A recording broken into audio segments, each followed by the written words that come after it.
Muy buenos días a los amigos televidentes. En el día de hoy vamos a tratar de darle respuesta a un interrogante de una paciente que nos llamó muy preocupada porque el niño de ella ya dice que de noche el niño parece un ratoncito apretando, rechinando los dientes. Bueno, para la televidente este problemita se llama bruxismo y es muy frecuente en los niños. Tiene la explicación más frecuente es por estrés. El niño tiene estrés y está soñando y aprieta los dientes de noche. No necesariamente tiene que estar soñando, pero el niño se acuesta con estrés y rechina los dientes o aprieta los dientes de noche.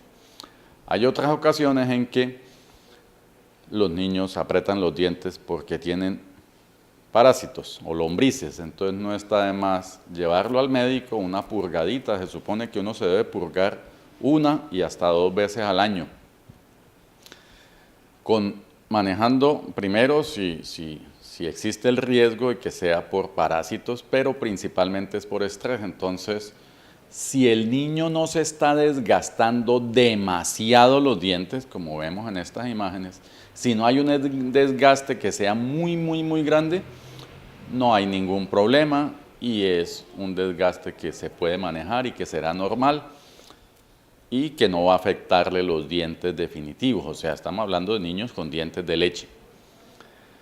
Si el desgaste es supremamente grande, ya hay que llevarlo a tratamiento. Si es necesario llevarlo al psicólogo, hay que llevarlo al odontólogo.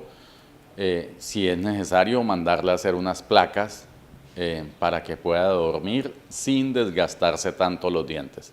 Pero es, en términos generales, una patología que se puede manejar. Yo les recomiendo a los papás que metan a los niños a alguna escuela deportiva, que vayan a patinaje, a fútbol, a que quemen ese poconón de energía que tienen los niños de hoy en día con ejercicio, porque es que eso de estar pegados al computador y al celular lo que hace es que los estresa mucho más. Salud Oral.